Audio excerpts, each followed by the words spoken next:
Hello dear students, once again welcome back to our channel Gyan lab NCERT. आज मैं आपके लिए लेकर आई हूं आपके chapter 6 molecular basis of inheritance के एमसीक्यूज का पार्ट 2। ये वीडियो स्पेशली नीट 2022 के एस्पिरेंट्स के लिए है और उनके लिए हम प्रीवियस ईयर क्वेश्चन के एमसीक्यू सॉल्व कर रहे हैं। इस वीडियो में आपको पिछले 15 से 20 साल के इंपॉर्टेंट एमसीक्यूज के सारे क्वेश्चन सॉल्व करने का मौका मिलेगा। So let's start with our part 2 और सब बच्चों को ऑनेस्टली कमेंट सेक्शन में आंसर बताना है और लास्ट में आपको अपने मार्क्स कमेंट करने हैं। प्रीवियस सेशन में भी आपने अपने मार्क्स कमेंट नहीं किए थे, तो जल्दी जल्दी प्रीवियस सेशन जो इसका पार्ट 1 है, जल्दी जल्दी सब लोग पार्ट 1 वाले सेशन में जाओ और अपने मार्क्स कमेंट करो कि किसको कितने मार्क्स मिले थे। Let's start with our today's session. एक क्वेश्चन आपका 4 मार्क्स का होता है, तो गलती से भी गलत आंसर मत देना। अगर गलत आंसर दिया तो उसमें से टोटल में से -1 हो जाएगा आपका। ओके, चलो स्टार्ट करते हैं। तो अपना फर्स्ट क्वेश्चन है, डीएनए से एमआरएनए, एमआरएनए से प्रोटीन और प्रोटीन से आपको मिलता है आपका फाइनल, मतलब आपका फाइनल प्रोडक्ट या जो भी ये प्रोसेस है। सो प्रोटीन ये प्रोसेस कैसे बनता है, आपको नंबर ए बताना है कि ये वाला प्रोसेस हमको किसने बताया था। फिर आपका बी का लेबल क्या आएगा, एमआरएनए से जो प्रोटीन बनता है उसको हम क्या बोलते हैं, और आपका जो डीएनए है, ये डीएनए से जो एमआरएनए बनता है उसको क्या बोलते हैं। देखो ये दो आंसर्स तो आपको आसानी से आने चाहिए। एमआरएनए से प्रोटीन बनता है, इसको ट्रांसलेशन बोलते हैं। डीएनए से एमआरएनए बनता है, इसको ट्रांसक्रिप्शन बोलते हैं। लेकिन आपका ऑप्शन नंबर ए क्या आएगा, सेंट्रल डॉगमा ऑफ लाइफ। ये अपना सेंट्रल डॉगमा है ना, तो सेंट्रल डॉगमा हमको किसने दिया था, फ्रांसिस क्रिक ने दिया था। सो option number D is the right answer. Next question, time starts now. Which of the following is not a property of genetic code? I will stay quiet. You have to answer this question. 4 options में से कौन सा property genetic code का नहीं है? It is a universal genetic code. Okay, degeneracy मतलब क्या होता है, समझो आपको एक्स अमीनो एसिड चाहिए, तो इसके लिए आप इस कोडॉन के पास जाते हो। अगर आपको इस कोडॉन से ये अमीनो एसिड नहीं मिला तो आप इस कोडॉन के पास जाओगे, इधर से आपको ये अमीनो एसिड मिल जाएगा। इसको बोलते हैं डीजेनरेसी। नॉन ओवरलैपिंग यानी कि सारे कोडॉन आपके बाजू बाजू में होते हैं, एक के ऊपर एक कोई भी कोडॉन ओवरलैप नहीं करता है। और ambiguous nature, this is the false property.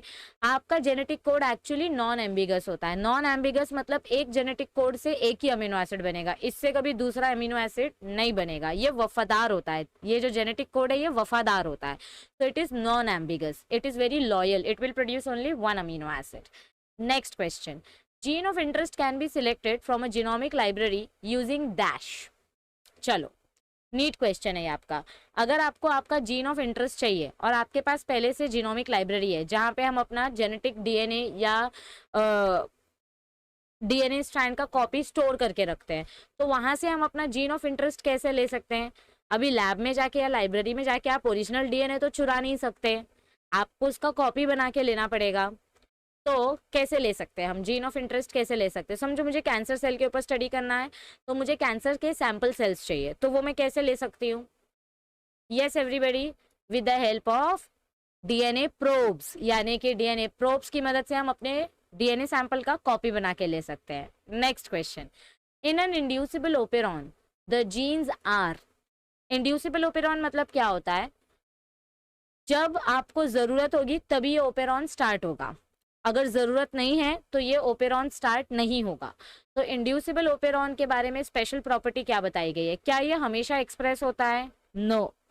क्या ये कभी एक्सप्रेस नहीं होता है, नो। जब जरूरत होती है तभी ये होता है ना ऑन। घर का इन्वर्टर कब चालू करते हैं हम, जब लाइट चली जाती है, करेक्ट। तो it is usually not expressed unless a signal turns on, correct. It is usually expressed unless a signal turns them of. अगर सिग्नल ऑफ हो गया तो ये कैसे एक्सप्रेस होएगा। सो option number A is the right answer. Next question, समझो आपने जो एमआरएनए बनाया है, इस एमआरएनए में आपके पास इंट्रॉन्स है, ठीक है, इधर एक इंट्रॉन है, इधर एक इंट्रॉन है, इधर एक इंट्रॉन है। तो इन इंट्रॉन्स को, इंट्रॉन्स मतलब क्या होता है बेटा, नॉन कोडिंग सीक्वेंसेस। तो इन इंट्रॉन्स को यानी कि इन नॉन कोडिंग सीक्वेंसेस को आप कैसे रिमूव कर सकते हो, बताओ। यस, ये जो हमारे इंट्रॉन्स हैं, ये जो हमारे नॉन कोडिंग सीक्वेंसेस हैं, इसको हम कैसे रिमूव कर सकते हैं, लूप बना के, इंड्यूस करके, स्लाइसिंग करके या स्प्लाइसिंग करके। ये आपके नीट 2012 का क्वेश्चन है। क्या आएगा राइट आंसर इसका, option number D. Very good. Moving on to the next question. ये देखो, स्प्लाइसिंग करके हम अपना इंट्रॉन्स रिमूव कर देते हैं।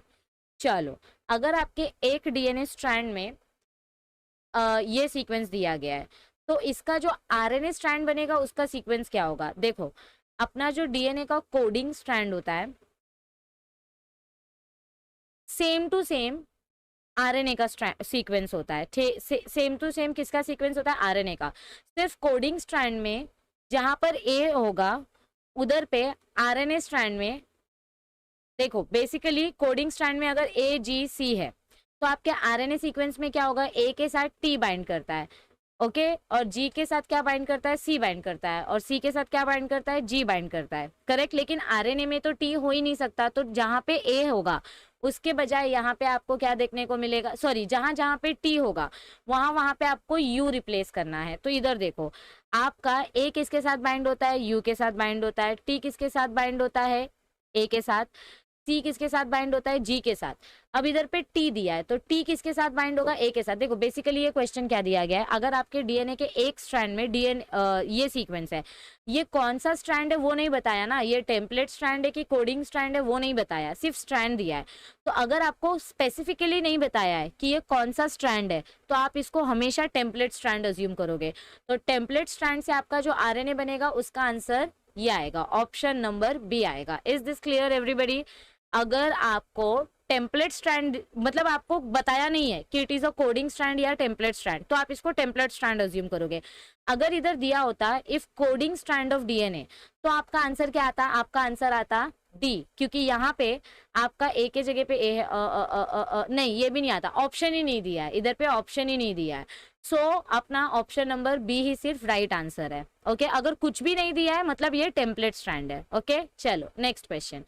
राइबोसोमल आरएनए मतलब आरआरएनए कहाँ पे बनता है बेटा? देखो, ये फॉर्म किधर होता है ये अलग लोकेशन है, ये पाया किधर जाता है? It is present in ribosomes. ये पाया राइबोसोम्स में जाता है बट बनता कहीं और है। It is formed somewhere else and it is found somewhere L, मतलब ये फंक्शन राइबोसोम्स के अंदर जाके करता है, इसीलिए इसका नाम है राइबोसोमल आरएनए।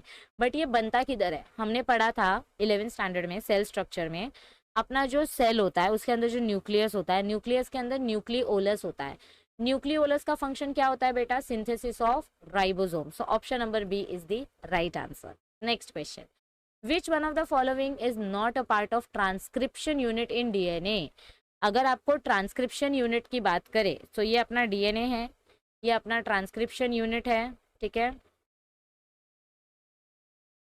इसके पास एक प्रमोटर सीक्वेंस होता है, एक टर्मिनेटर सीक्वेंस होता है, इसके पास स्ट्रक्चरल जीन होते हैं, correct.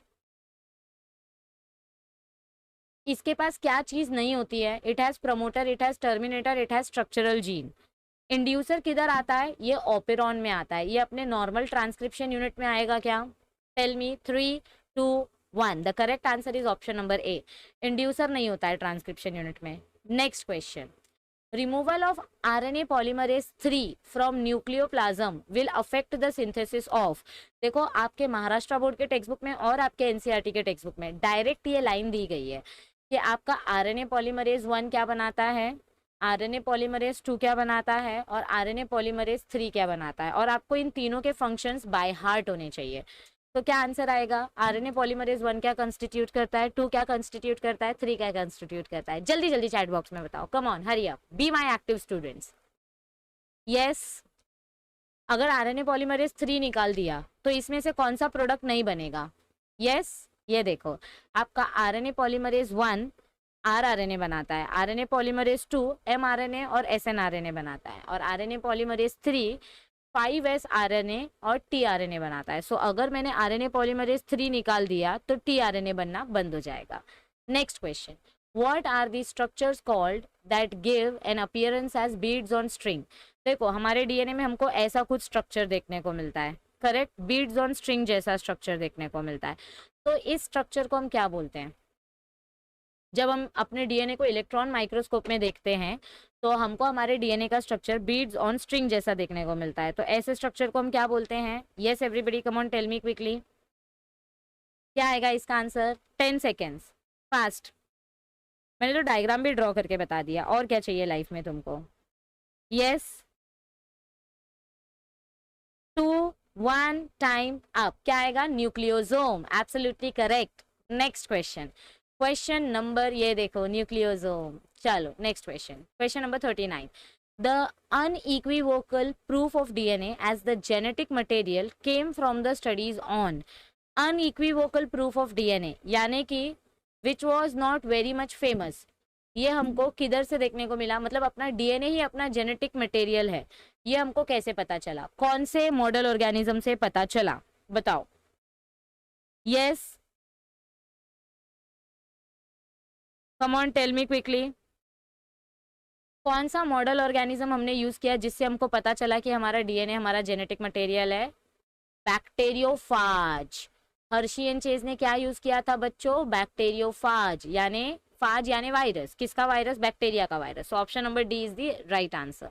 Next question, which one of the following does not follow the central dogma of molecular biology? कौन सा इसमें से ऑप्शन सेंट्रल डॉगमा फॉलो नहीं करता है? यस, सेंट्रल डॉगमा मतलब क्या होता है? डीएनए से एमआरएनए या डीएनए से आरएनए, एमआरएनए, आरआरएनए, टीआरएनए कुछ भी बन सकता है, और आरएनए से protein. This is your central dogma, transcription plus translation, correct. अब इसमें से कौन सा ऑर्गेनिज्म सेंट्रल डॉगमा फॉलो नहीं करता है? हमने पढ़ा था रिवर्स ट्रांसक्रिप्टेज के बारे में, याद है आपको? जो टेमिन एंड बाल्टीमोर ने दिया था, जिसमें आपका जो आरएनए है ये रिवर्स होके वापिस से cDNA बना देता है। तो HIV वायरस यानी रेट्रोवायरस इसमें ये कॉन्सेप्ट फॉलो नहीं होता। Next question, select the 2 correct statements out of the 4 statements and given below about lac operon. चलो आपको 2 करेक्ट स्टेटमेंट बताना है। ग्लूकोज और गैलेक्टोज में bind with the repressor and inactivated. No, lac operon में सिर्फ लैक्टोज बाइंड करता है रिप्रेसर के साथ, बाकी कुछ नहीं। In the absence of lactose, the repressor binds with the operator region। अगर आपका लैक्टोज एब्सेंट है तो आपका ये जो रिप्रेसर है, ये रिप्रेसर किसके साथ जाके बाइंड करेगा? ऑपरेटर रीजन के साथ जाके बाइंड करेगा, correct. So this is correct. The Z gene codes for परमिएज, ZYA। Z से गैलेक्टोसिडेज बनता है, Y से परमिएज बनता है, A से एसिटाइलेज बनता है। So this is wrong. ये मेथड हमको किसने दिया था? जेकब एंड मोनॉड ने। So only 2 and 4 are the right option. Yes, next question, the 3' to 5' phosphodiester linkages inside a polynucleotide chain serve to join what? बताओ। 3' to 5' phosphodiester linkage, phosphodiester bond क्या करता है? ये आपका एक न्यूक्लियोटाइड है, ये नाइट्रोजन बेस है, ये 3rd कार्बन है, ये 5th, ये इधर पे 5th कार्बन है, ठीक है। तो ये 3' और 5' क्या करता है? It helps in attachment of what? 1 nucleotide with another. इधर ऊपर एक न्यूक्लियोटाइड अटैच होगा, इधर नीचे एक न्यूक्लियोटाइड अटैच होगा। So option number C is the right answer. शाबाश। Next question, the lac operon consist of. Lac operon के पास क्या क्या होता है बेटा? इट हैज 1 I जीन जिसको हम रेगुलेटरी जीन बोलते हैं, it has promoter sequence, it has operator sequence, and it has 3 structural genes. कितने जीन्स होते हैं इसके पास? 3 structural genes। So option number, which is the right answer? Yes, कितने regulatory gene है और कितने स्ट्रक्चरल जीन है? रेगुलेटरी जीन यानी कि जो इसको कंट्रोल करता है, तो रिप्रेसर जीन को ही हम रेगुलेटरी जीन बोलते हैं। Yes, so it has how many regulatory gene and how many structural genes? It has 1 regulatory gene and 3 structural genes। Excellent। Next question, come on quick, come on, session खत्म होने वाला है, fast। In eukaryotic cell transcription, RNA splicing and RNA capping takes place inside which cell organelle? जब आप transcription करते हैं तो RNA का स्प्लाइसिंग और आरएनए का कैपिंग किधर होता है? ये अपना सेल है, सेल के अंदर न्यूक्लियस है, न्यूक्लियस का डीएनए है, डीएनए से आरएनए बना। अब इसका हमको स्प्लाइसिंग भी करना है और कैपिंग भी करना है। प्रोसेसिंग, बेसिकली हमको पूरा आरएनए प्रोसेस करना है। तो प्रोसेस किधर हो रहा है? आपके न्यूक्लियस में। जब ये प्रोसेसिंग हो जाएगा तो प्योर एमआरएनए बाहर निकलेगा। Next question, semi conservative replication of DNA was first demonstrated इन।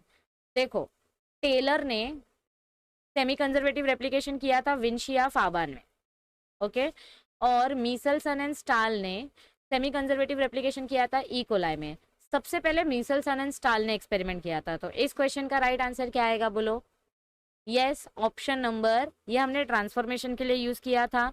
ये हमने साल्मोनेला टाइफीम्यूरियम, ये हमने मॉडल ऑर्गेनिज्म के जैसे यूज ही नहीं किया because it is a pathogen. Drosophila हमने लिंकेज कॉन्सेप्ट समझने के लिए यूज किया था। तो करेक्ट आंसर क्या आएगा? ऑप्शन नंबर ए। चलो, ऑल द बेस्ट एवरीबॉडी। सो आपने अपने कितने आंसर्स राइट दिए हैं बताओ, ताकि मुझे पता चले कि आपका molecular basis of inheritance complete हो चुका है। सब लोग अपने मार्क्स कमेंट सेक्शन में कमेंट करके बताओ। आपके लिए हमने जो एंटरटेनमेंट चैनल बनाई है लाइफ बफरिंग, जल्दी जल्दी जाके इस चैनल को सब्सक्राइब करो और बेल आइकन को क्लिक करो, क्योंकि आपके लिए बहुत सारी अमेजिंग वीडियोस आने वाली है इस चैनल पे। वीडियो अच्छी लगे तो ज़्यादा से ज़्यादा लोगों तक ये वीडियो शेयर करना। चैनल पे न्यू हो तो चैनल को सब्सक्राइब करो।